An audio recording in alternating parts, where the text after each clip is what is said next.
Welcome back, everybody, to the Hearthstone Legendary Series Season 1 Finals. It's time to see who is going to go from the top 4 all the way to be the Season 1 champion. My name is Frodan. I am joined once again by TJ and Raynad all the way through, as it is time to get ready for the last 3 matches of the day. The first one we have coming up is Chakki versus Zalae. But we recognize that not everyone's been tuning in throughout the broadcast because people have been in and out, and we also recognize it's a Sunday afternoon, so some people are piling from activities. Why don't you recap a little bit of what happened so far here, TJ?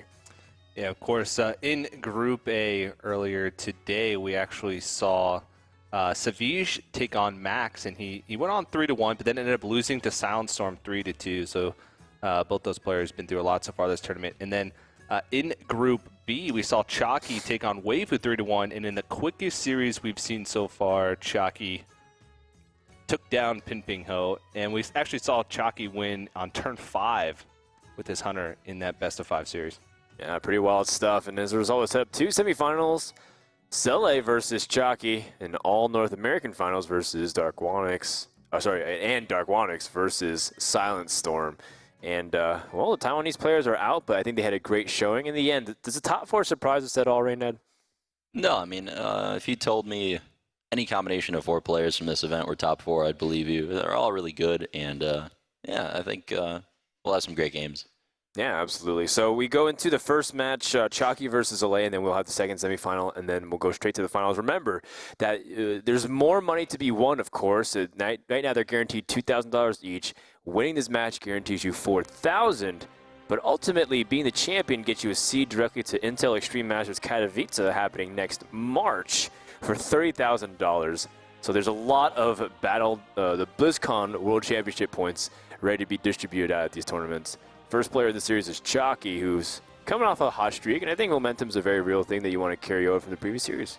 Yeah, especially since he just had such a dominating performance in that last series. He's riding a lot of confidence as well. Was backstage after the match. He went back there, chugged a couple Snapples real quick, and went back into action here. That was really quick. Might have taken an IV injection of Snapples if that was the case. If it was available, Chakki would do it. Well, Gotta go fast. Gotta go fast. Yeah, I just want to point out, I think that Chakki has the best list of Hunter at this tournament. I think it's one of the more different decks, even though Face Hunter doesn't seem that unique at first glance, because that strategy is just so linear and so powerful and people aren't prepared for it. He could easily just sweep off the back of that deck all the way through the tournament. Zalae, on the other hand, this guy has been my favorite. Him and Pinpingho are my 2 favorites winning the tournament. I think Zalae has a great shot. Hasn't lost a match yet. Really convincing victories. He's playing great. And, yeah, I think his mind's in the right place. And as long as he got some sleep, I think his chance is pretty good, too. So I'm expecting some great games. For the ones where Hunter isn't involved.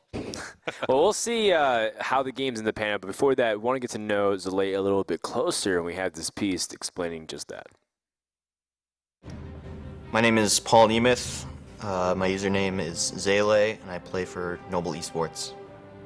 I've transitioned completely from Magic to Hearthstone because I like Hearthstone better. I think it's more fun, got better opportunities. I really like the ability to play from home online, and Hearthstone does a great job of that.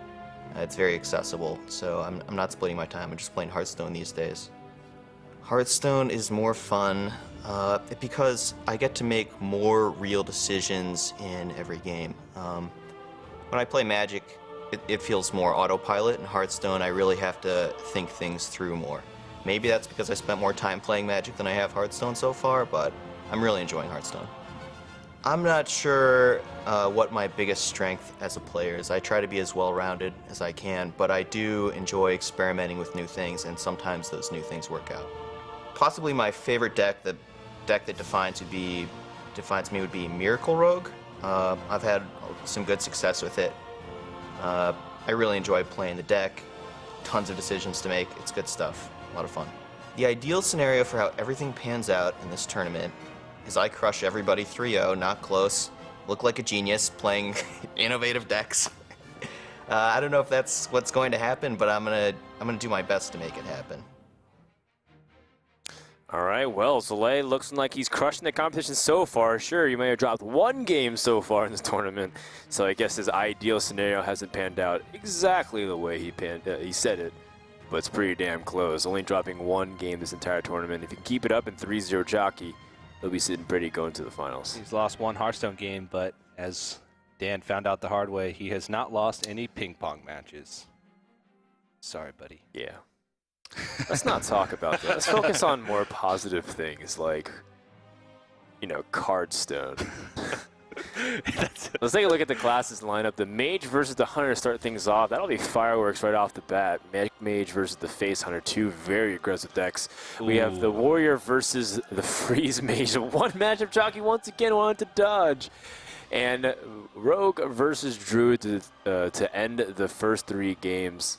So we're looking at Zalae to be possibly favored in 2 of those matches. What do you think about Mage versus that super aggressive Hunter? You know, it's not a matchup we see a lot. Not too many people play super aggressive Face Hunter on ladder. So just my guess is whoever has coin has a big advantage, just because if Mage has coin, you can coin hero power. Right. And yeah, honestly, I feel like it'll go to blind pick no matter what, just because of that free win that Zalae gets for Warrior versus Mage. But this matchup, I have no idea. I mean, that's a great hand for Mage, that's for sure. Wow, Mech Warper and Clockwork Gnome, usually great in tandem. He's on the coin, and he also has Mad Scientist and Noisatron, 2 very low-cost minions that are great for tempo.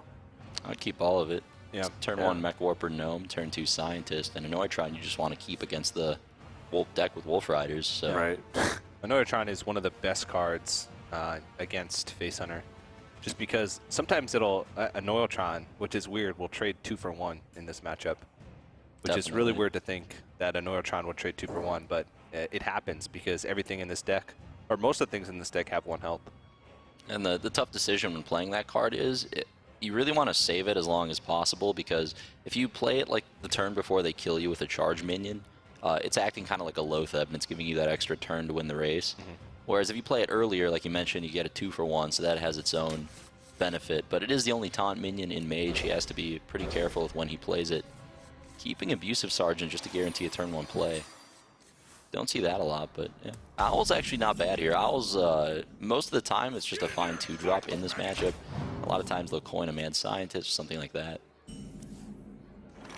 Oh, well, I think the Mech Warper play is going to be great, considering that turn 2, it's not many ways that you can, as a Hunter, take it out without Glaive Zuka. No, here you Hero Power, I think. Well, it's close. I mean, they're both good, but Hero Power is not as bad as it looks there.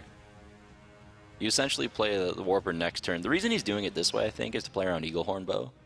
Because if he were to go for the turn 1 Hero Power, turn 2 Mech Warper, Clockwork Gnome, then Mech Warper dies to Eaglehorn Bow on curve.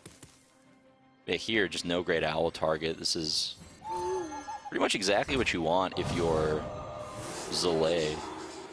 I would have liked to see like Explosive Trap and an attack and a Mech Warper here, but Chakki's going to opt for the more aggressive line of play. Start going face. Chooses to silence the Mech Warper. It ruins any chance of like a power play on turn 2 where he could play like Snow Chugger and Noitron or even the Spider Tank. Yeah, silence ends up being super relevant here. Right now, it's Zalae's deciding is, you know, do I play the Scientist or do I play Snow Chugger and try to get ahead of the Eaglehorn Bow?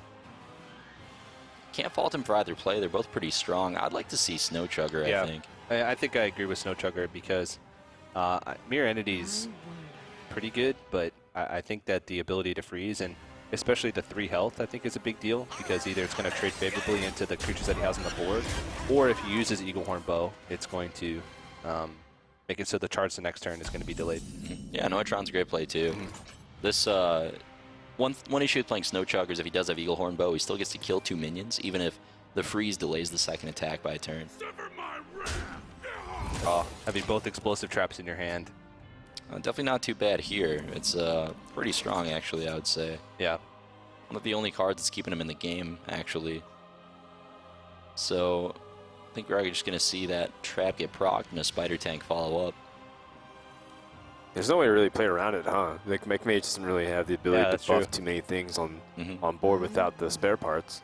Yeah, it's actually just like playing Zoo. Like, you have no way to interact with the card, so you have to break it, but the issue with Mech Mage is you're not playing cards like Marubian Egg, Haunted Creeper. There aren't like really any death rattles in here aside from piloted Shredder. So interesting. Huh. So this Okay. does get punished by Unleash, sort of. If Knife Juggler accompanies it. But, okay, basically by not proccing the explosive trap, Zalae is stopping Chakki from ever playing minions.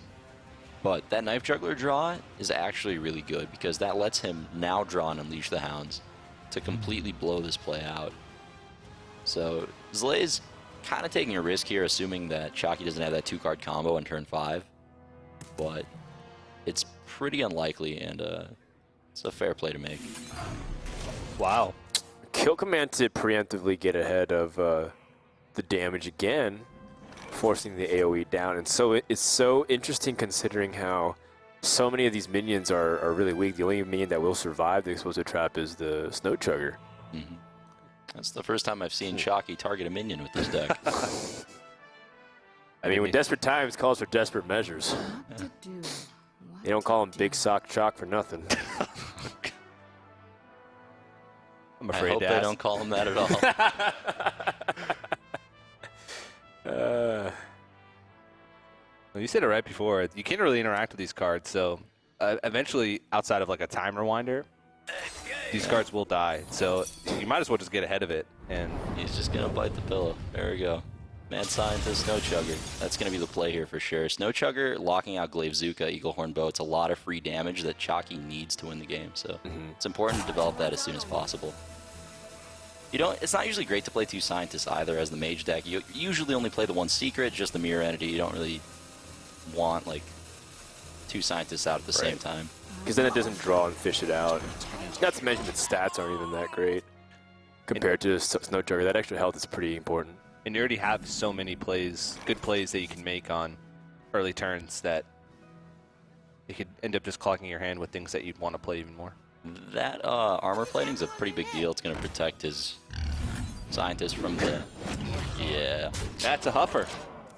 That is a Huffer. And the Huffer is going to, again, encourage the trade, but the Frostbolt can perhaps be a workaround there. Yeah, Frostbolt's going to take out one of these minions.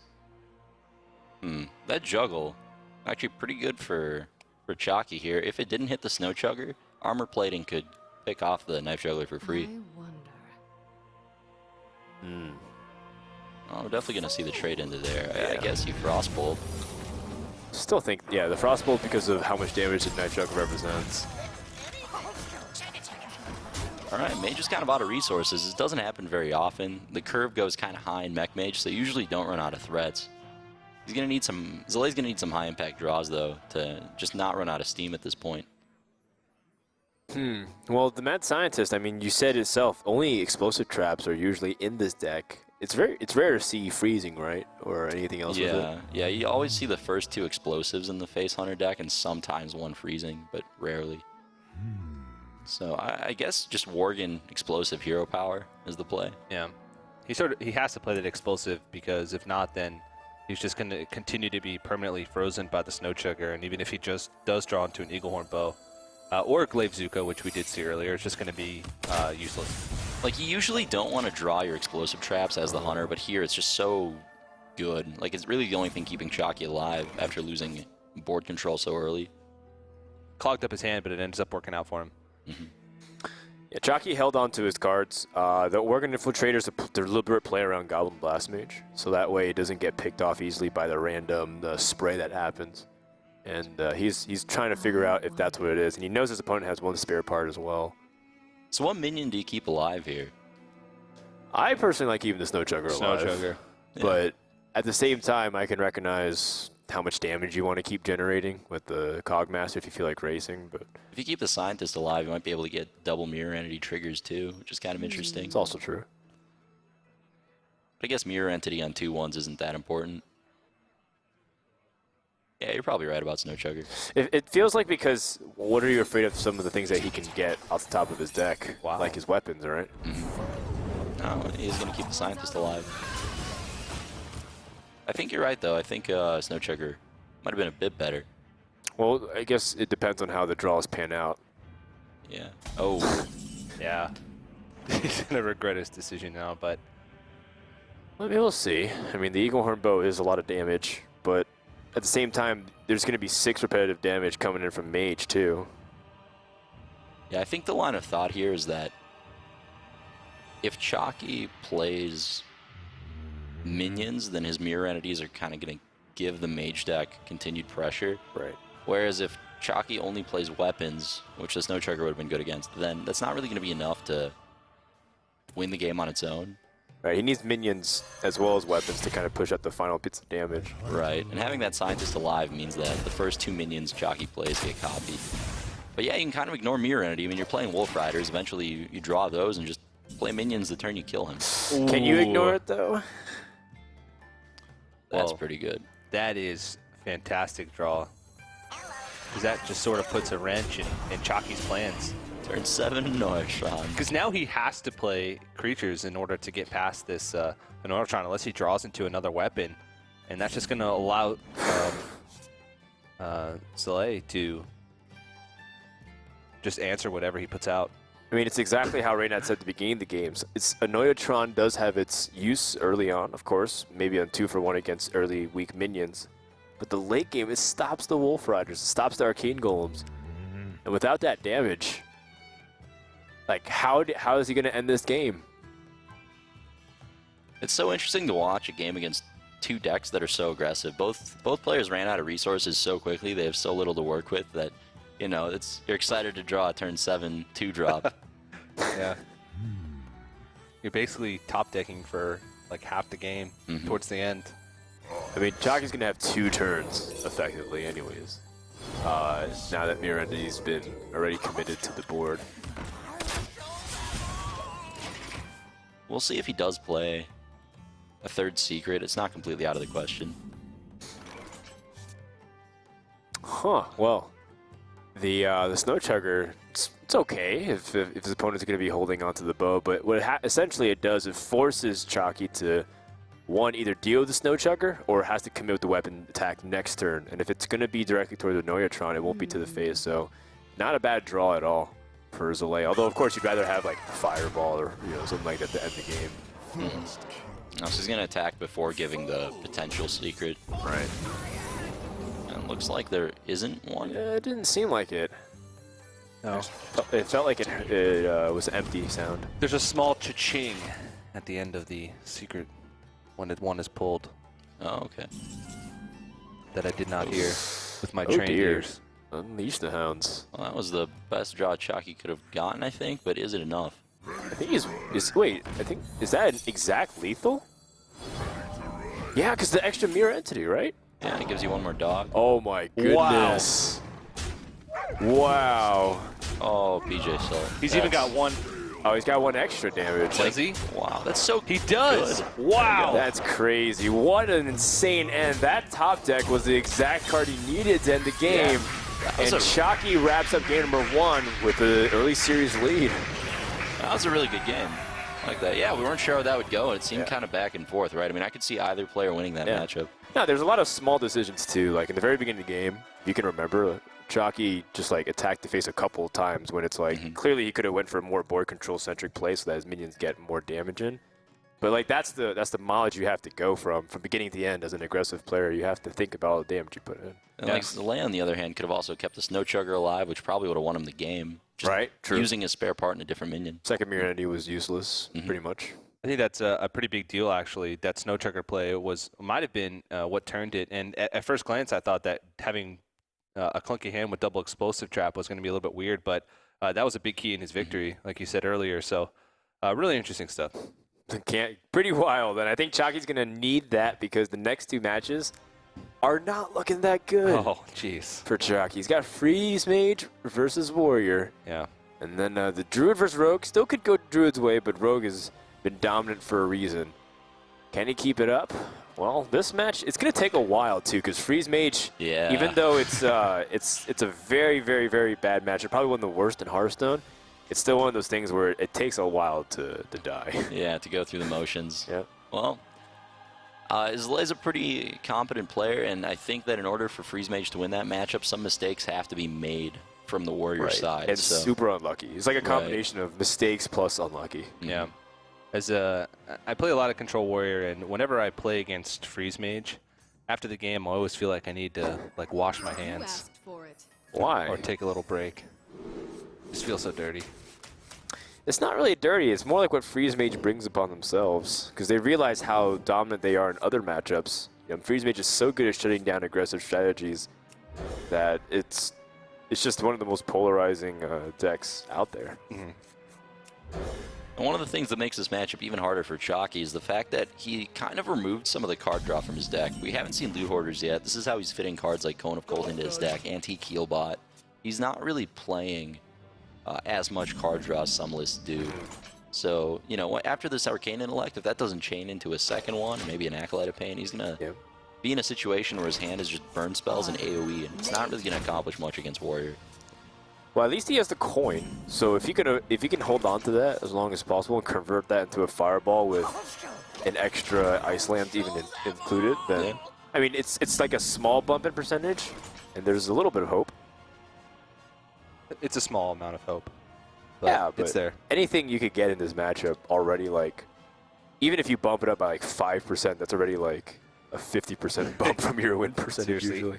Every single point of damage matters in this matchup if you're the mage player. Absolutely. The damage on the armor matters. The first 15 actual life points on Warrior aren't a big deal. So those 2 damage that you're taking from the Scientist doesn't matter much because the first 15 points of life are going to get taken by Extraza most of the time. He also has Pyroblast and Antonitis, so I mean there is a lot of burn. So then it can come down to the question of maybe he does have the ability to kill his opponent, but does he have enough time? Because a lot of times the Warrior can just drop like Ragnaros, put Mage on a big clock, and then nothing can be done. And I was actually mistaken a little bit earlier. I thought that Chakki only had 1 Ice Barrier in that deck, but that is 2. We do see both of them in his hand right now. Yep, I'd like to see an attack here. He really wants to set up this Deathbite plus double Armor Smith. I suppose next turn you're not playing the Deathbite anyway, so you might as well wait on it. Right. Is it important for you to also go the armor up route sometimes? Like, because he had an opportunity to drop the second Armor Smith, Right. and then armor up, and just like keep hitting the armor up button every single time you can. Some people take that approach. I haven't seen Warrior lose either way, so I'm not sure which one's like Superior. Yeah. Gotcha. But like here, I'm a fan of the plays he made all 3 turns, and usually I am armoring every turn. I think you want to make sure that you protect your Armor Smiths to a certain extent, and make sure you have like a piece of removal for Doomsayers before you overextend onto the board with more than 1 Armor Smith. Because if a Doomsayer comes down, it's actually pretty good to actually use that on Armor Smiths because even with AoE, you're giving them quite a bit of armor, especially with more than 1 on the board. So that way, if they don't have a way to remove it, then they don't have those Armor Smiths for late game. Their options for gaining armor are a little bit slimmer. So you have more of a chance to get in the game. So it's just something they need to do as Warrior, just to increase your odds more. You don't really need it as much, but you never want to fall prey to a Freeze Mage as a Warrior. Yeah, Ruin your reputation. he needs to not play Sylvanas here. That would expose him to the Mage playing Doomsayer and then fireballing the Sylvanas to force the Doomsayer proc. Yeah, I think Sylvanas, that's a great point. Sylvanas is actually one of the biggest ways you can sabotage yourself if you're trying to build a board against Freeze Mage. I like this Deathbite play quite a bit, though. I mean, even as the Acolyte next turn, if he wants to gain more armor, draw some cards. The only thing that can really go better for Zalae at this point is just drawing into Ragnaros on curve, drawing into Shield Maidens. Yeah. Even though you sort of want to save the coin, like Frodan said, with that Fireball later on, with the second charge of Deathbite coming out next turn, you just can't afford to give that much armor over to the Warrior player. Dr. Boom is That's a great draw. so painful. Card's really good against Freeze Mage. The Trog is annoying too, because it's like how many spells it gets buffed up by. It has to get dealt with as well.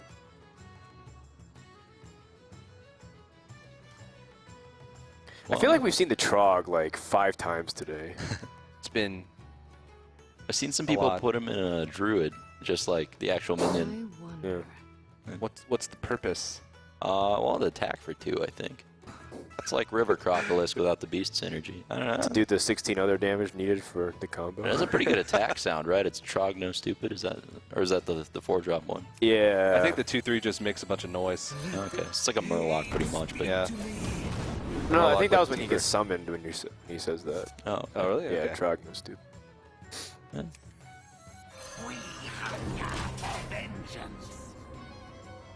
It's gonna take a lot of damage, but I mean, Is there a way to make Mage Overdraw here?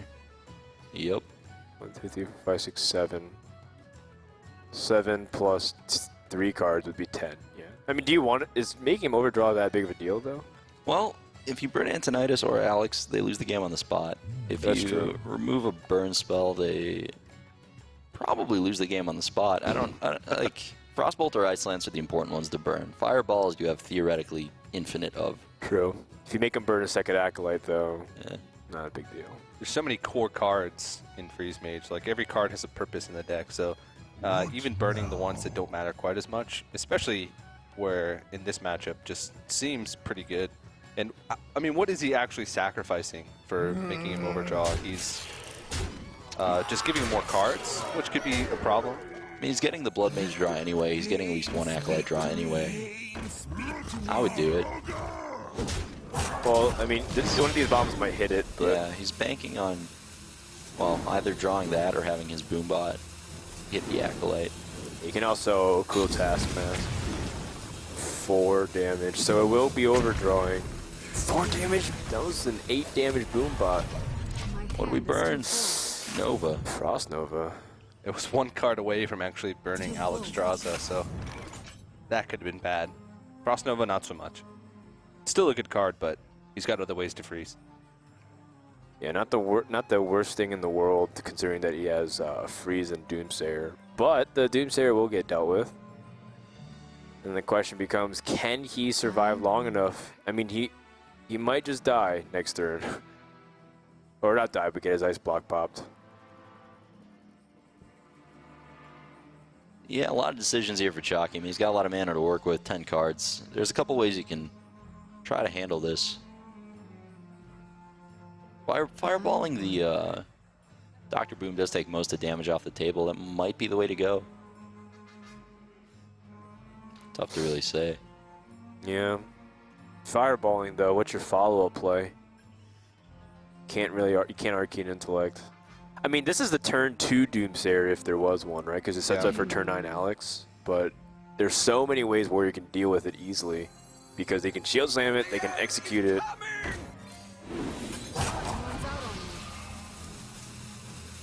Alright, well, he's got his 2 most important cards, the Antonidas and the Alex. Trog's growing a little bit. I would have liked to see, like, double Doomsayer or Fireball, I think, but maybe he will go double Doomsayer with the Ice Lance. Oh, man.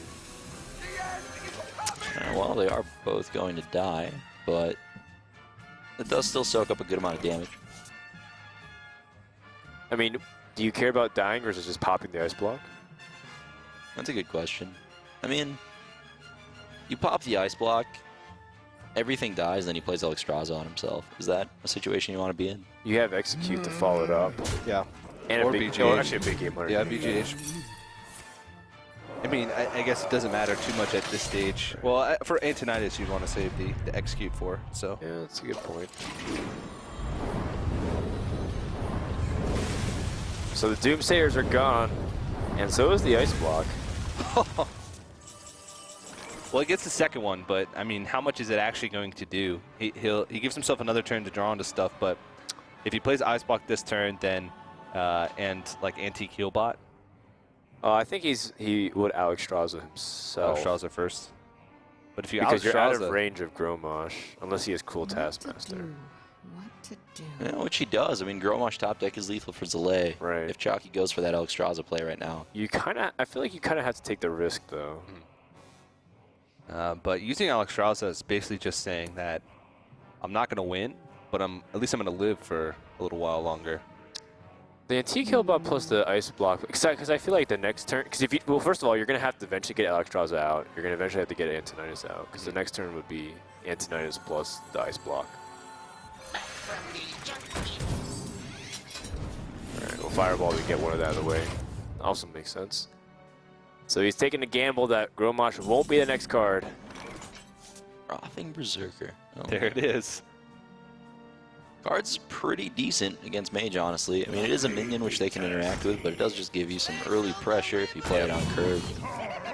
This late in the game, it's not as good, but still fine. He did miss out on an opportunity to make a larger... Oh, no, not Okay, necessarily. so It's the first charge of... a lot of information given. Doesn't have Gromosh. Blizzard. Guess he wishes that was a Frost Nova. Yeah, burning even the... The Frost Nova was a big deal. Yeah, definitely. Mage really needs all of its cards to win this matchup. What to do? What to do? The thing is, now it's like he doesn't have a. He still doesn't have his Ice Lance. He needs to get his his Frostbolt rather, so that way the Antonidas actually has value. But for now, he's just playing stall. I think the only way he can win is if he Shield can't Maiden. pop the block this turn, and even then it's going to be grim. I mean, Zalae actually hasn't even drawn into like his shield blocks and his other shield maidens yet, Yeah. or his like Ragnaros. Like he's actually not drawing terribly well, relatively speaking. Yeah, this matchup like very rarely comes down to, you know, does the mage just run out of damage? It's more like, can the mage even stabilize against the warrior's pressure? Because they have Right. so many proactive threats now, especially with Zalae's list with piloted shredders and frothing berserkers. If Ragnaros comes down, you're under a ton of pressure. It's just like you have to stop the onslaught and then you have to find the damage after the fact. And a lot of times it's tough to just not die in the first place. What to do? What to do? Man, 3-mana Cone of Cold back in the day before the nerf. So much better with Antonidas. About 2 mana Frost Nova. That wasn't bad either. To go with the 8-mana Pyroblast. Didn't Blizzard used to be cheaper too? Oh yeah, all the fun cards. 5 mana. Frostbolt used to be 3 mana as well. Oh yeah, yeah. And then they changed that to 2 mana. I think they buffed Sorcerer's Apprentice too. Those were like the 2 changes. Well, Chakki's going through all of his options, none of them great. Looks like Blizzard's what he's going to go with. Could use Ice Lance to take out Shield Maiden. And at least get a clear board, but doing that would get rid of his last 1 mana spell for Antonidas. Wow. That hurts. It does. I mean, you need that burn, but ideally the Antonidas will be getting more ammo, so to speak. Do you just attack here? Just set up the War Axe, guaranteed pop. I think I think there's no reason not to. I think you play the War Axe too. That way, if you draw Gromosh, you have lethal. I have no time for games. If through an Alexstrasza, yeah. Empty board is safest time to play Sylvanas. Yep. Already seen both Doomsayers, of course. Both Doomsayers as well, yeah. Oh. Does have the second Frost Nova. But that Antonidas will get executed. Kind of amazing that Zalae only had 1 piece of removal and 1 big source of life gain. And yet he's still at 18 armor and in pressure. Like, he's still pressuring to win the game here. I wonder. It's just so hard to balance finding ways to keep the armor low, deal with the warrior's threats, try and find a time to play Alexstrasza. Is it still better to Alexstrasza yourself or your opponent? He can't win if he Alexstrasza's himself. It's unless his Antonidas survives for like 3 turns in a row, which is just so unlikely. He's taking the risk right now with Yikes. Antonidas. I think we're going to see Taskmaster BGH here over the... Actually, we're going to Taskmaster BGH his own Sylvanas, I think, is the best play.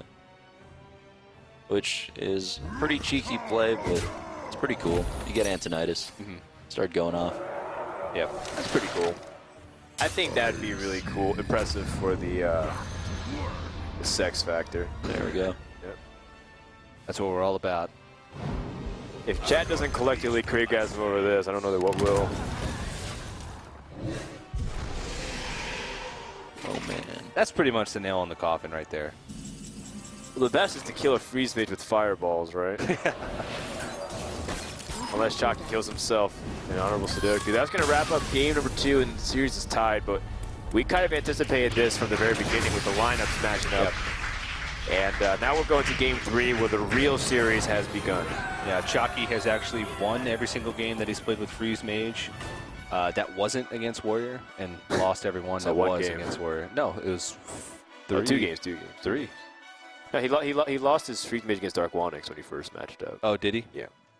It's Okay. honestly some bad luck getting paired against that class twice, because in this format, it is kind of just random, right? There's only a 1 in 3 chance that that matchup will happen, and that's if you play against someone who has Warrior, which only a couple of the players in the tournament did. So for him to play against the deck twice with Freeze Mage is pretty unlucky, I would say. And yeah, not exactly indicative of how good of a choice it is in this format. I think the deck's like really good in ESL format. Yeah, you know, in last year's standing, it's almost like a guaranteed thing. Because if you win with the Freeze Mage ever, they're going to counterpick with Warrior. So, yeah, I know what you mean. Here we go, Rogue versus Druid. Game number 3, the turning point of the series, heading into the Blind Pig stage. One person will go with a series advantage. Yeah, this matchup's about as 50-50 as it gets. And a lot of it's just going to come down to the opening hand of Druid, but a lot of it is going to come down to how proficient of a Rogue player it is.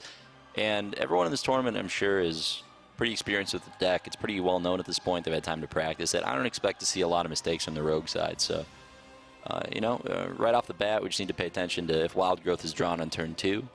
And, yeah, if it is, then we have a game. Yeah, we've seen quite a few Wild Growth starts so far in the tournament. And don't see one yet. Lothip's pretty good, but I don't think you can keep it.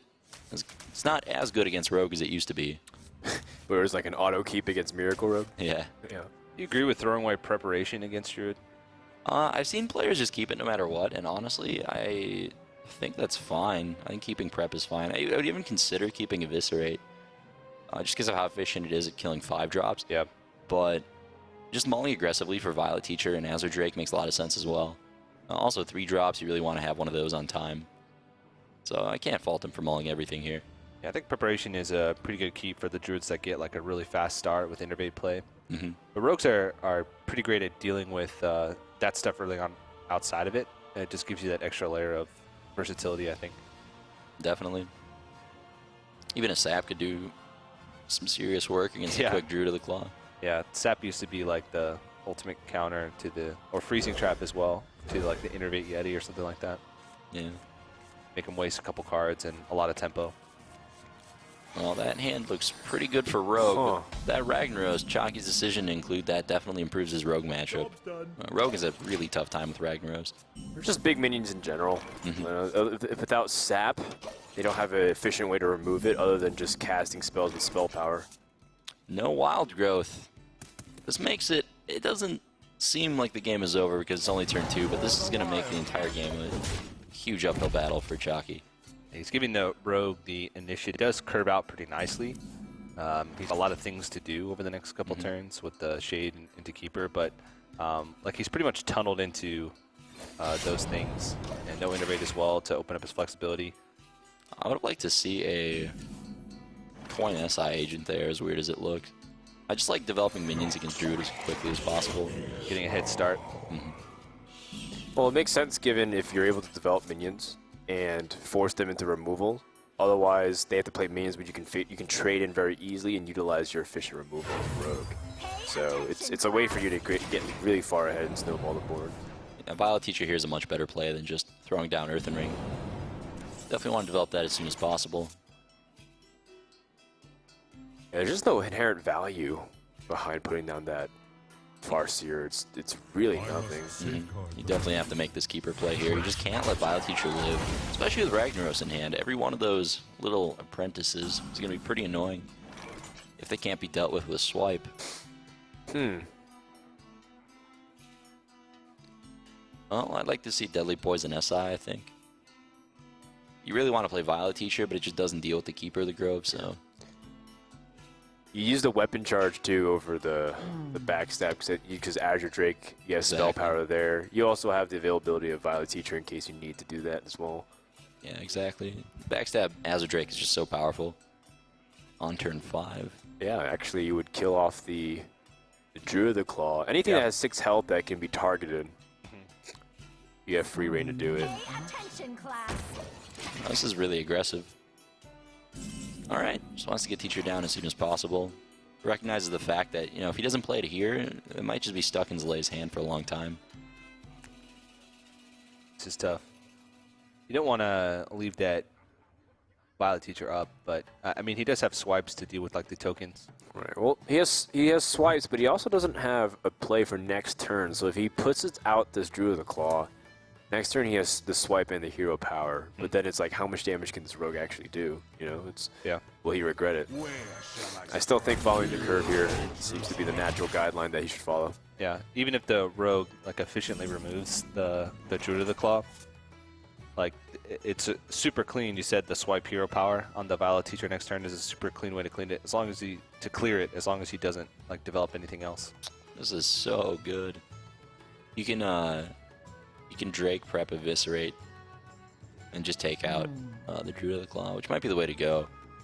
There's a couple clean ways to do it. Yeah, you also have backstab for a clear as well, or even adding another 1/1.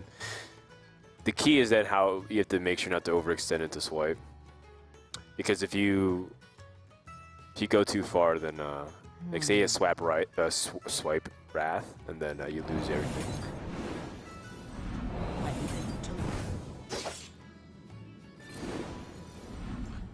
He opts to hold on to the Azure Drake here. I guess the playing around swipe is... It's going to heal his minion. Yep. Alright, so we left with a 3-2 after the swipe. It's still something, so that's nice. Yeah, this way he clears the board, so he's hedging his bets. Playing Azure Drake turn 6 is always a bit rough. Feel like you're wasting mana, but not the end of the game. You know, Dr. Boom into Ragnaros, that's just two of the better cards against Rogue as well, so the Druid's not out of it, but the fact that Rogue got to develop a minion means that it's very possible Zalae just snowballs from here. Kills something, hits for 3, kills something, hits for 3. You know, eventually you develop a second minion and the game's just over out of nowhere with the oil. That's assuming the boom bots don't have massive impact, though. There's, I mean, Chakki's still at 29 health, and even if Zalae manages to clear everything, he's probably going to have to take some damage in the process, and there's already one piece of the combo in Chakki's hand. So it's, and Innervate as well, so there's some opportunities for him to burst down as long as just one of those big threats that he's going to put out in the next couple turns is able to stick. Well, swipe does deal with the board, but is that as good as Dr. Boom, and is that as good as Ragnaros? Innervate Ragnaros is fine here as well. You actually have like 3 pretty solid outcomes. Oh man. That is a lot of damage. Oh, yes, it is. 7 plus 4, 6, 8, 15. There's no Blade Flurry yet. 18 damage. That's nuts. Yeah. You put him on. You basically put yourself on the next turn to win at that stage.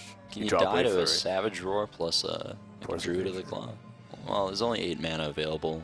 We know that Chakki has Innervate, but Zalae wouldn't account for it. Right. So if there was Druid of Claw Savage Roar, there'd be 13 plus 8, no, plus 10. That'd be 23 damage. No, he would need an Innervate. Or a little bit something else. That's really close math, though. Yeah. In this case, I think I would just go for it.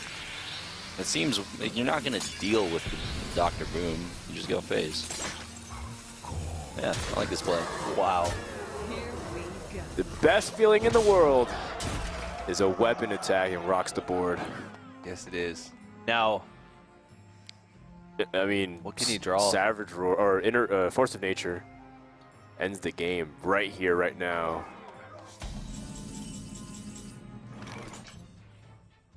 Now he still has the Sludge Belcher, which allows him to stay alive. Yeah, no sap yet in the Rogue's hand. These boombots could do some work as well.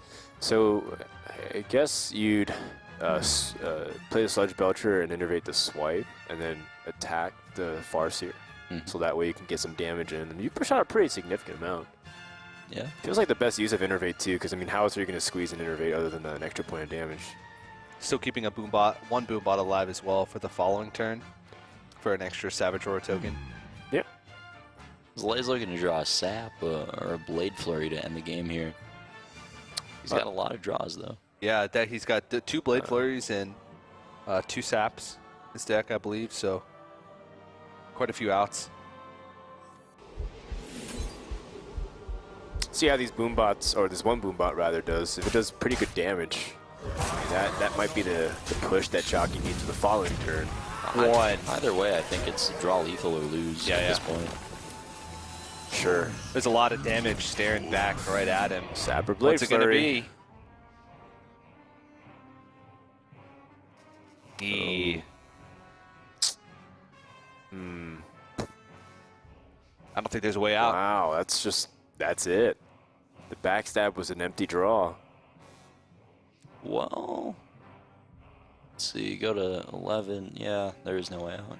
I mean, he could try, but he's got to know that there's some damage sitting on the other side of that one. Looks like the risk is not going to pay off. I mean, I think it was pretty good odds for him to go for that weapon. There was a couple outs for him. If he didn't have a taunt, if he drew into Sap, if he did have a taunt, drew into Sap, if he drew into Blade Flurry the following turn, there's a lot of ways for him to win from that line of play by going for that just straight weapon, all damage to the face. Yeah, there wasn't exactly a way to deal with the Dr. Boom. I think it was the only realistic option available to him. But yeah, doesn't seem like it panned out this time. A backstab draw, definitely not what he wanted. Even just, yeah, I mean, even an Eviscerate, I think, would let him stay alive, for example. Right. This rate, as I said, is only 6 damage.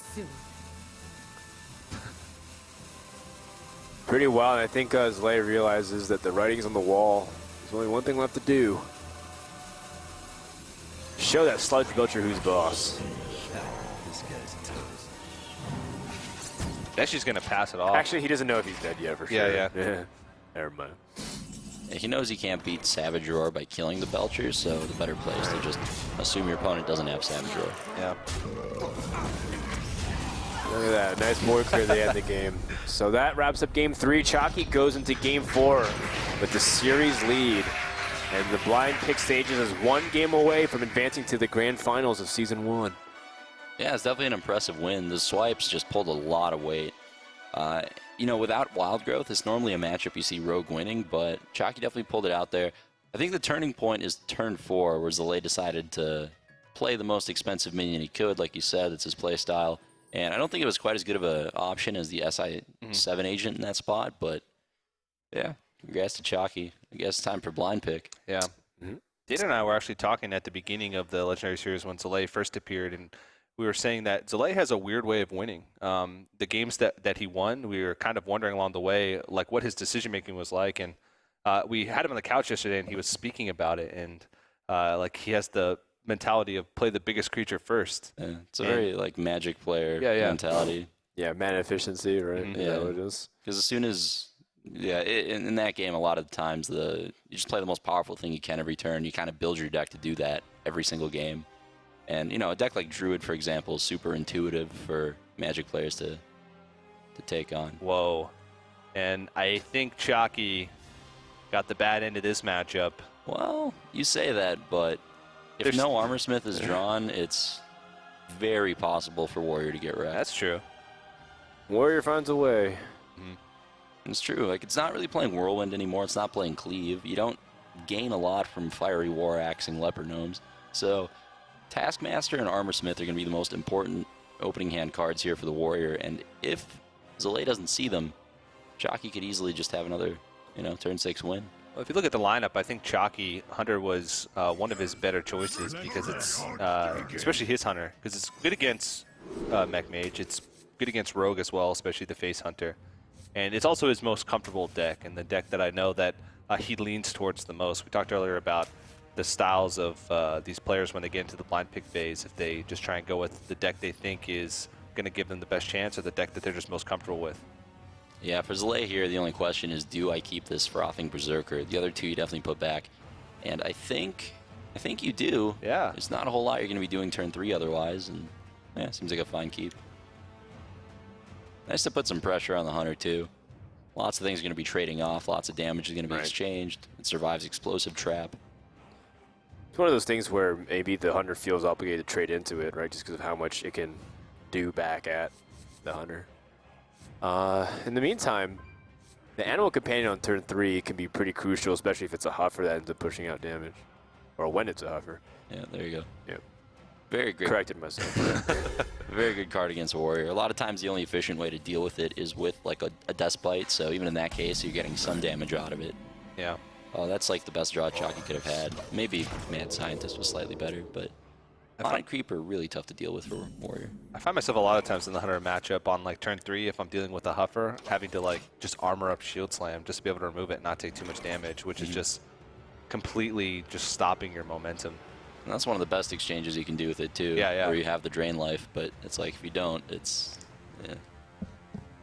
Well, I think it's gonna be a pretty straightforward Haunted Creeper. This is a warrior matchup. I mean, Chakki's gonna take his time, maybe convince Zalae that he has options here in terms of 2-drops. I was deciding whether to attack or not. Decides not to walk into the Taskmaster. Definitely an interesting play. Makes a lot of sense, though. Yeah, I think it's, I mean, the concept is it wants to do the 2 damage anyways. So as long as his opponent just isn't straight up Whirlwind and he doesn't see the Death Spite yet, then the damage delayed doesn't really matter if it's now or later. Yeah, for sure. Yeah, it doesn't want to give Zalae a clean opportunity to develop that 2-2. I think we're going to see a coin frothing Berserker here because the Acolyte of Pain can't really deal with the front half of Haunted Creeper, and you can't exactly let Haunted Creeper turn into a Pyroblast over the course of a game. You have to deal with it eventually. He's got to be alive for a very long time to turn into a Pyroblast. Yeah. But I guess it happens a lot of times. Some people just ignore it and just say, oh, well, I'll deal with it later. And you never end up getting to it. All right, well, Animal Companion time. Wow. Was there any ever doubt? That's a really ridiculous percentage of huffers that we've gotten over the course of this tournament. Yeah, I don't think, I mean, it's kind of about average. Huh? Really? Have you played Ladder? You know how many times I die to that card, man? Every game. It's always Huffer. Every single game. The amount of times I've had to Fiery War Axe it. Yeah. I just feel sad about life. 8 damage for 3 mana. What now? I think we've only seen one non-huffer so far. Saw Leok one game. Saw a couple Mishas. Oh, did we? Okay. I may not have been casting those ones. They weren't Chakki games, though. Yeah. Jackie's like a huffer magnet. Well, That's I'm all a he ever fan. wanted. Do you think Acolyte or Taskmaster here? Taskmaster does save a bit of life. Definitely has some value. Acolyte's the better play momentum-wise, but it doesn't conserve as much life. In the long run, it might be better, though, to drop Acolyte. Yeah, I think your hand is okay curve-wise, but in the end, it's like, don't you also want to start drawing into other ways where you can gain option shield block and field maiden? So that way you can stay alive longer. Armor Smith even.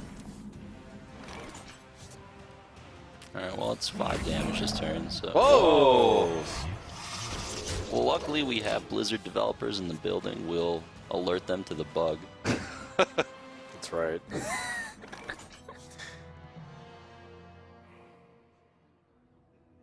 Guess They'll that's fix that right after the I attacked the face in my Gold How It Broke bug. Right.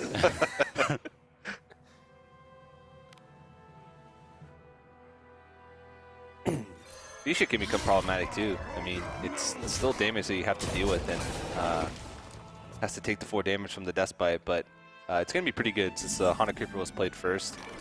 Oh man, there's so much damage still. Yeah, Target that Zalae, next turn. he just desperately needs like a shield block, a shield maiden, something with the Armor word shield Smith. in it. Yeah. There's so many cards that try to stop you from dying, and he doesn't have any of them. Yeah. His plays over the next turns are basically just to like play a medium-sized creature. How Out of important is share it to both them. keep hero powering here right now, as opposed to like trying to play out your cards? Pretty much every turn now, Chakki's going to want to do that at this point. It's going to be very easy for him to just unload his entire hand in one turn, so you want to just make up for the lack of card draw by using the hero power every turn. So whatever play Chakki decides to go with this turn, he is going to limit himself to 3 mana. Wolf Rider just dies to the Death Bite, so it's not very appealing. Explosive Trap doesn't do much of anything, so this is kind of a hedging play. This is fine. Basically, this is going to force Zalae to attack the Haunted Creeper. Since Death Bite came down second, its Death Rattle is going to happen after the Haunted Creeper, so it will clear the board, but... Yeah, this way at least a Code Taskmaster doesn't survive. There's one more point of damage he doesn't want to be taking, though. And Gore Howl is not what you want to see here. Oh, wait. I think you just play Acolyte, because you need to be armoring up. Both players need to be hero powering at this point. Yep, right. Cancel it out. It'll also develop an answer for Wolf Rider that's just kind of sitting in play, which is really important right now. At that stage, you're just trying to block as much as possible, and if you really think about it, Acolyte of Pain is probably just as efficient at dealing with threats as, like, say, a Lotheb, because everything that's going to come out is... Oh, it's an gonna be important helping away. card. Very important. There we go. That's the kind of card that just wins the game. Shield Maiden is just huge in this matchup. Zalae's managed to get to a point where he's not just dead by turn 6.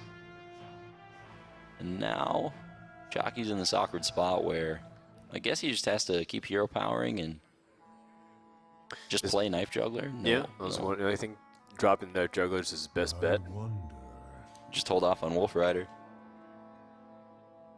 The Wolf Rider still is really vulnerable. You're going to want it to just be a dude. It's kind of like the one charge of a Nigorn bow, effectively.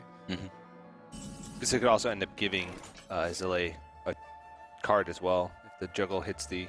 I guess if he was going to play it, he would have played it first, but...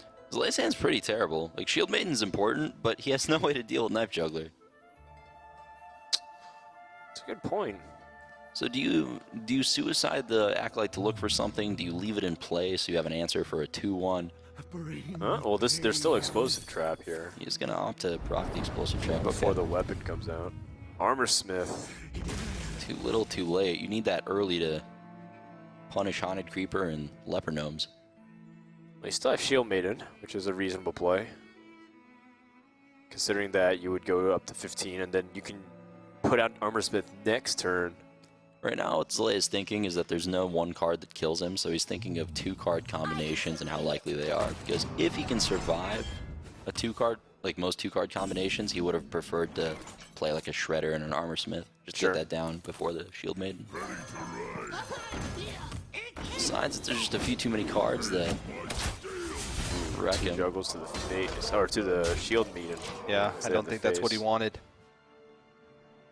I mean, it also is a point where Shield Maiden would trade in and also sacrifice itself. That's true. Oh, that's a huge draw. Yeah, that's really big. Still damage though, because the Leper Gnome does 2 extra Alpha Death Rattles, so... This is definitely going to be an Armor Smith Taskmaster turn. There's absolutely nothing else here that makes sense. And you armor up as well. Yep. You armor up every turn. Can't afford not to. Yeah, you need to negate his hero power every single turn. Have we seen Alexstrasza from Zalae? When I was trying these kind of early board control warrior lists with Frothing Berserker and Piloted Shredder, a lot of times you get in so much early damage that I found Alexstrasza was kind of underwhelming. So maybe he doesn't even play it. Huh. Explosive Trap could end up working against him. Right, so if he ends up running Leper Gnome into Armor Smith and playing Explosive Trap, what ends up happening is Zalae just won't attack ever. And just kind of sit there armoring all game. So we'll see if that's the line of play he goes with. I think Chakki recognizes that, and we're likely to see him go face. Okay, it's actually 100% chance we're going to see him go face. There's like no way he trades into the 2-2, doesn't do anything. The problem is if Armor Smith stops attacking, it doesn't lose its effectiveness. You still have Whirlwind effects. You still have minions they can put on the board. And then what happens is if they finally choose to attack, they gain so much more life in the process. Yeah. Because there's 5-6 minions on there. Yeah. You could end up gaining more health than the Explosive Trap would do in the first place, so... Yeah. Yeah, it might have been his worst possible draw then. I guess he's just not going to play it at all. Yeah. Quickly.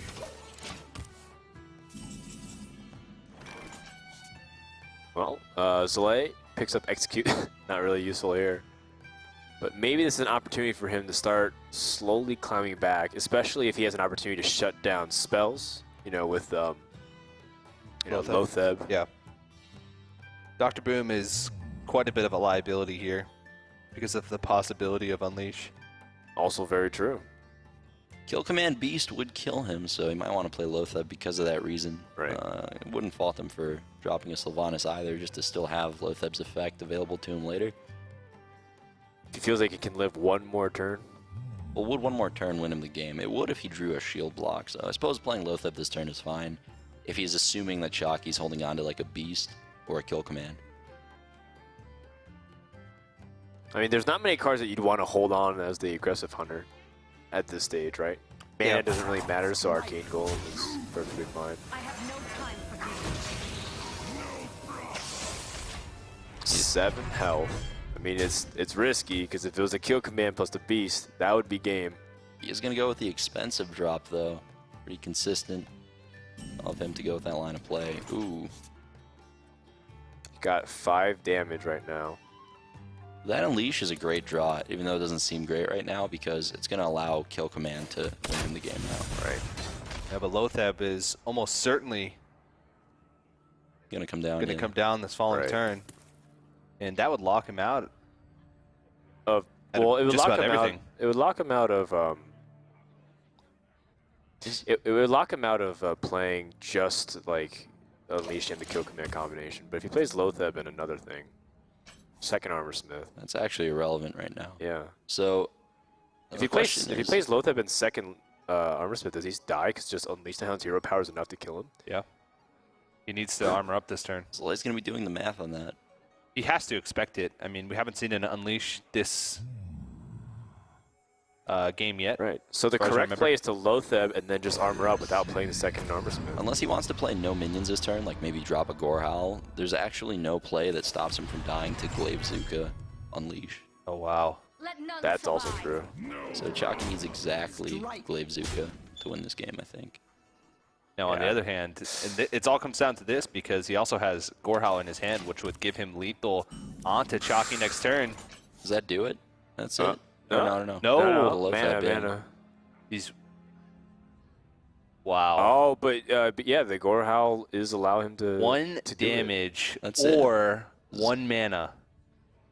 Zalae's going to just barely tie up the series here with this Gore Howl next turn. I don't see a way for Chakki to stop it. He can if he Arcane Golems and then Explosive Trap, right? If he like Arcane Golems into a minion, then he just like basically gives up his way to win. Yeah, then he's just going to give Zalae just so much armor, and it's going to be really tough for him to get through all that. You're right, Frodan. That's like the one way he doesn't die next turn. But yeah, like Cosmo said, he'd play a second Armor Smith and Right. the game would just end. Well, if he Arcane Golems the Armor Smith and plays the Explosive Trap, That's a good point. That would it would stop make him. it so it would kill the Cruel Taskmaster. It would leave with 10 damage on board. Wouldn't give him an opportunity to gain armor. And it would still put him at a Gorehowl range. But, I mean, how much is he playing around Gorehowl? How likely is it that he's going to see that that's probably his best line of play? That's actually the best play. That would actually still give him a chance to draw Kill Command. All right, so now the game's over. Yeah. This is the Wow. play I would have made as well. It's just really hard read to make it. And Rag as well. Well, how else best to do it than to use Ragnaros off the top and pretend like you top deck the answer. Zalae evens up the series and sends it to game number 5. And a One fitting more way. time. Fitting way for our first semifinal as well to go to this game number 5. And how is this going to play into their choices? Because it's a lot of mind games that Right. goes into this fifth pick. They have to read what their opponent's going to play. Is Chakki going to go with Face Hunter again? Maybe thinking that Zalae is going to go with the Warrior. It's a tough choice. Yeah, does he shift to Druid instead as a way to catch the Warrior? Does Zalae anticipate that? Switch to something else instead? It's definitely a very close matchup, even if it is Warrior against Face Hunter again. People think that Warrior counters Face Hunter, but we saw like Chakki's pretty close to winning there. Super close. If that explosive trap draw, the second one, it wasn't as, like, if he didn't draw it that turn, basically. If that Arcane Golem was one card earlier, if the Unleash was one card earlier, that could have been a completely different game, so. But yeah, both players had a pretty reasonable draw, so. It was pretty intense and tight down all the way to the road, but here we go, game number 5 between Chakki and Zalae. I'm looking towards Chakki to be the one who makes the move here, unless he's really comfortable here playing just Face Hunter because he feels like it's his go-to, right? It's a comfort. That's something that Chakki is known to do, just to go and be aggressive. So if we repeat the same exact matchup, that wouldn't surprise me. And that's what it's going to be, Warrior versus Hunter. And I mean, it says it on Chakki's info plate that he just loves to play that Hunter. And he just loves to take that cursor and point it at the face. Yeah, if Chakki did go ahead and pick Druid there, then that would have been nearly unwinnable for the Warrior on the other hand. So definitely a chance for Chakki there to kind of switch it up and just blow Zalae out in terms of matchups. But both players are going to stick with their choices, so it makes sense too. Here we go, one more time. Hunter versus Warrior. The winner gets a spot in the grand finals of Season 1 finals, the Hearthstone Legendary Series. And this time around, Zalae, he's going to be the one going first. And those are pretty much all auto throwaways for Zalae. Yeah, you can make a bit of a case for Shield Maiden, but I wouldn't keep it. Really needs a Taskmaster. Even War Axe is fine, knowing that Chakki plays Knife Juggler. Yeah. If you get caught with too many slow things in your hand, like if you take Shield Maiden and end up getting like 2 of your big threats, just get so far behind. Think about keeping the Knife Juggler or throwing it away? No, they're not thinking about anything. Every single game, if you've noticed, they wait till the clock down. Yeah, exactly. They're running out the clock just to not give away any extra information to the opponent. It's a formality, in a way. Also shows that they really want this bad. They're just trying not to give their opponent any other information possible. Oh, Wow. For the he does companion. change. Death Spite. Would not have expected him to keep that. It's interesting. Oh, jeez. 4 of a kind. Oh, that draw. That War Axe draw just saved Zalae the game. This juggler scientist curve was about to destroy him, to be honest, without that War Axe. But now we have a game on our hands, and Berserker's going to put in a lot of work as well.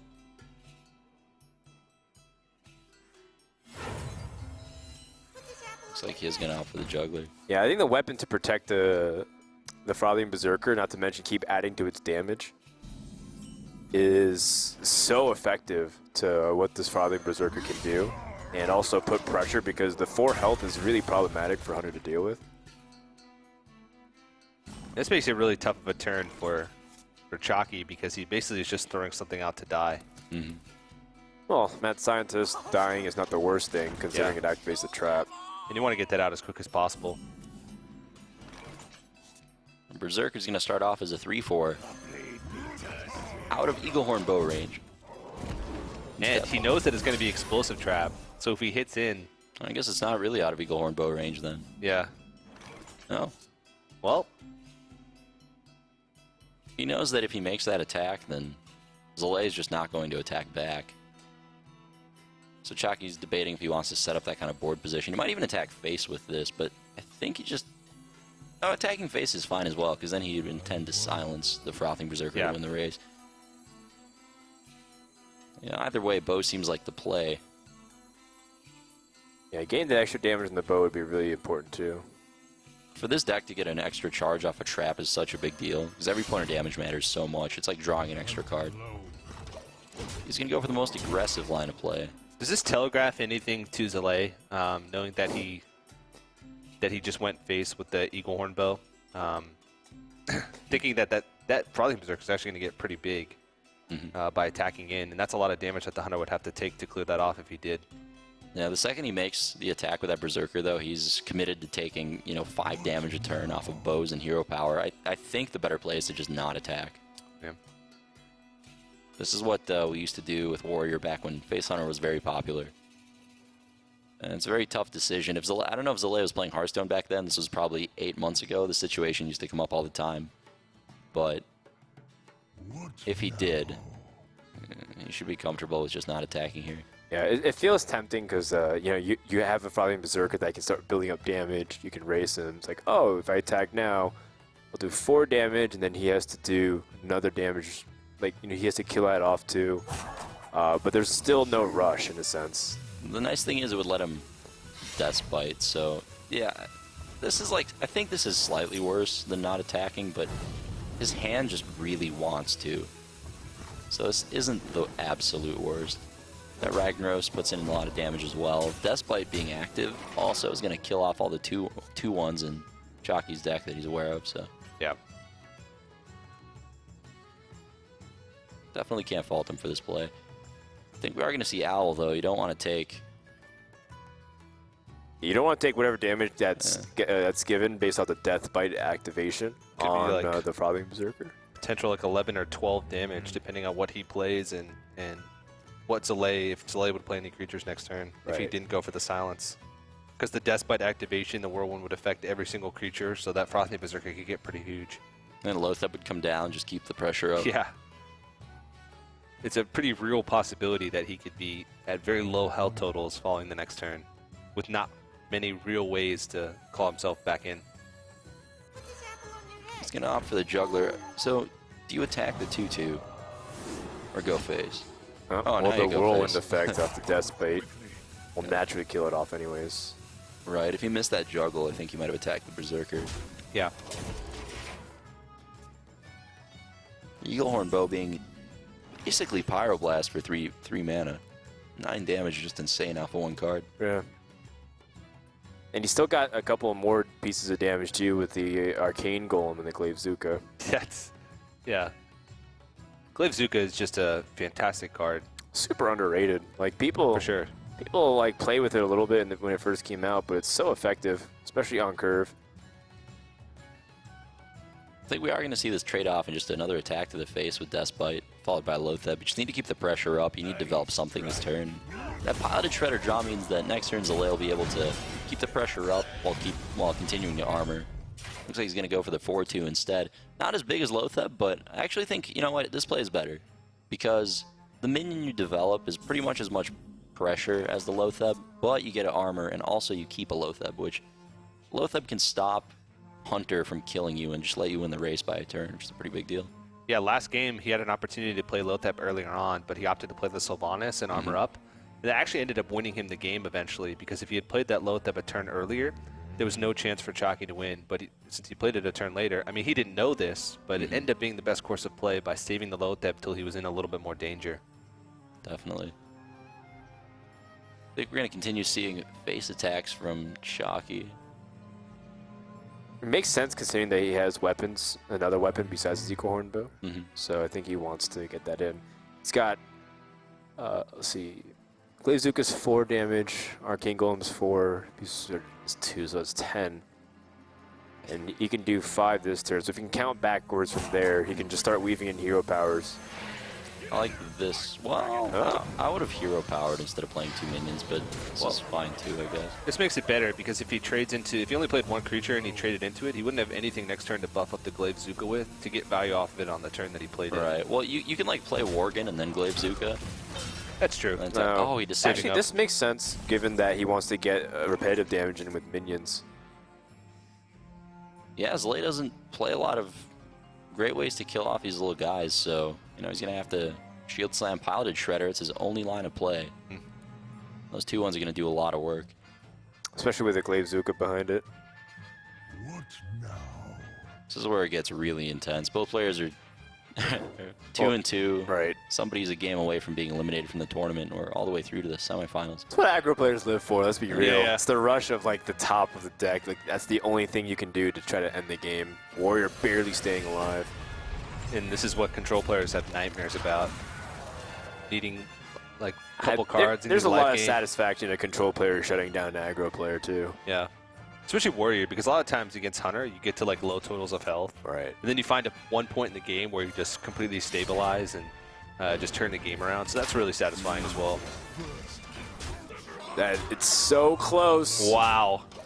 Zalae is putting under so much pressure, but likewise, I mean, it's not like Chakki's sitting on the most life too, so he's got to find a way to stabilize. Oh, that wow. shield block is so That's big. big. Well, that's the play. Yeah, yes. for sure. He's gonna. That's take why his we. time. That's why we have you on the couch right now I for try, those big man. analysis. I want to make sure you don't miss it. I've seen you guys do math. I'm not impressed. Hey now. I don't deny your right. I don't deny what you say, but I deny the right for you to say it. Do you trade with the Worgen? Or just kill off this 2-1? The extra point of life's probably probably more important than the front half of your piloted shredder at this point. Right. That'd be 9 damage on the other end. Does it matter? I think that's what Zalae's doing right now is the math and whether that 1 point of life changes what cards kill him or not. So Yes. if he kills off the Abusive Sergeant, there'll still be 5 damage on board plus the 4 from the weapon hero power. If he armors up with the Acolyte, What now? It's a 13, so Well, 4 damage. I mean, maybe the Loatheb shuts it down too. Like you can't unleash the Hounds or kill command. Yeah, there's also a chance that he might have gotten something beneficial from the Paladin Shredder. Wolf Rider. That's 12 damage. Chakki's 1 damage off lethal. Wow. And there's also an explosive trap waiting on the other end of that secret. Oh, man.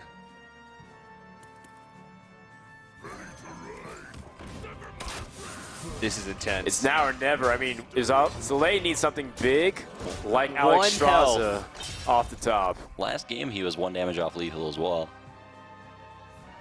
I mean, That is there's also crazy. explosive trap. I mean, it's pretty much this. This is the point where Warrior has a chance to stabilize. Still does This is going to be game if he doesn't. get Vitality Totem Well, or no, if he Armor doesn't Smith. draw, yeah. He needs to draw He can something. draw one thing. Or hit Vitality Totem. Lightwell's beginning a turn, right? Beginning of the turn. Right. So I guess you sack the Pilot Shredder first, right?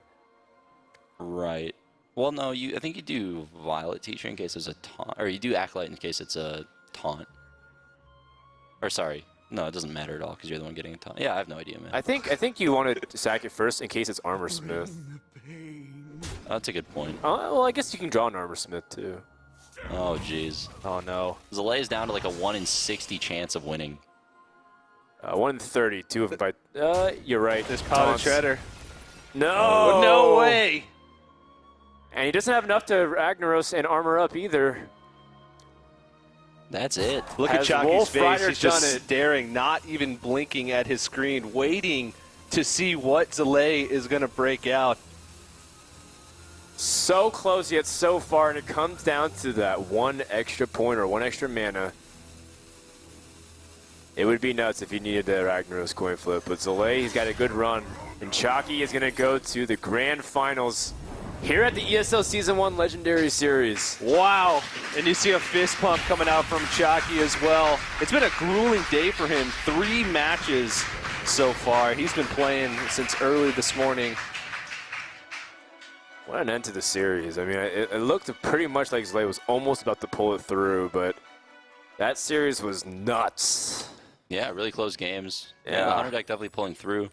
Seems really strong.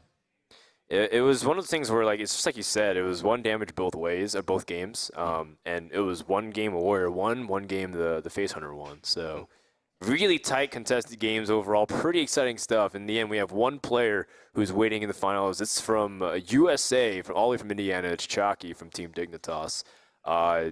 Taking a look at how Zalae went through that series. In the blind pick stage, he went with Warrior twice. Was that his best chances, given if he even knew Chakki was doing Face Hunter? Yeah, pretty much. I mean, unless he expected Chakki to switch to Druid, then I think it was a fine pick. Although, didn't quite pan out. I think it was a pretty safe bet, yeah. Yeah.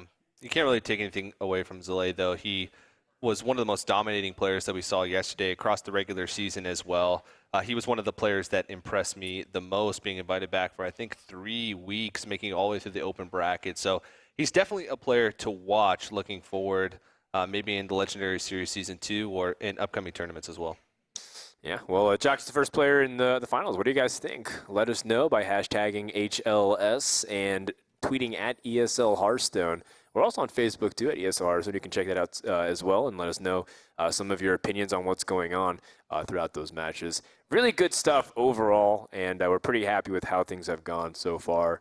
I mean, I kind of wasn't expecting Chakki to be in the grand finals per se, but it's one of those things where it's like it makes a lot of sense given how, just like you said, you think that he has one of the best decks here at the tournament. The Hunter was a really good call based on how he's playing it too. And overall, I think it's good stuff so far. Yeah, he actually won all the way back in week 1, so that's how he qualified. That was pre-GVG all the way back in the end of November or beginning of December, so that was a long time ago, but making it to the finals. Pretty impressive. The series was brought to you by Newegg Esports. They've been supporting us since the very beginning here at ESL, and we want to give them a big shout out. We have links that has discounts to all kinds of cool products related to the website. Give it a browse. Maybe you'll end up seeing needs to upgrade your website, and of course, or actually your computer, excuse me, and as well, of course, support what we're trying to do with esports. We're done here for the first semifinal. So while we take a few seconds to interview with Anna, who has Chakki, for a couple of words. Thank you so much, Frodan. And yes, I am sitting here with our first finalist. Congratulations, Chakki. How are you feeling? I'm feeling great. Went from basically the worst position possible yesterday to now the best possible position. So complete 180, feel great. Well, congratulations once again. And for those that weren't here earlier today, Chakki mentioned in his media piece that he left school in order to pursue Hearthstone professionally. And what would winning this tournament mean for you? Winning this tournament would mean a lot to me. I mean, it would be my first really big win and be my first real time showing up at a live event. And I think I could prove people wrong, you know, that everyone, especially after yesterday, really just expected me to fall out for a third time. And now maybe I can just take it all home. Well, we hope you can take it all home as well. Let's talk about your first two games if we can. So you had a very, very good fortune in your first game when you queued Mage into Hunter, and it just so happened that the Mage propped both your explosive traps. Tell me about what was going on in your head. Yeah, drawing both explosive traps usually is like never a good thing. It worked out, especially the second one, put him in a really bad spot. I was a little surprised when he procced the first one. I think he expected me to have something like Unleash. So he was played a bit too safe. And the second one, there was really nothing he could do. And the game basically came down to me drawing my Unleash and winning off that. Now, I mean, you will be going up against the winner of Dark Wonyx versus Silent Storm. What are your predictions, and who do you want to play more? As far as like strategically who will win, I'm not really sure. I didn't consider their lineups. Been spending all day preparing for my matches, but I want Dark Wonyx to win. He's a good friend of mine, and I also kind of want a rematch against him in the finals. Well, I can understand that. Do you have any more final words? Anything that you want to say to anybody watching us today? Yeah, just shout out to all my fans again. Shout out to the Salt Boys Skype chat, and shout out to Team Dignitas for being a great team and sending me here. Well, thank you very much, Chakki, and who knows, maybe the next time we'll see you, you'll be our finalist. As for everybody watching right now, don't go anywhere. You are currently watching the Hearthstone Legendary Series Finals right here.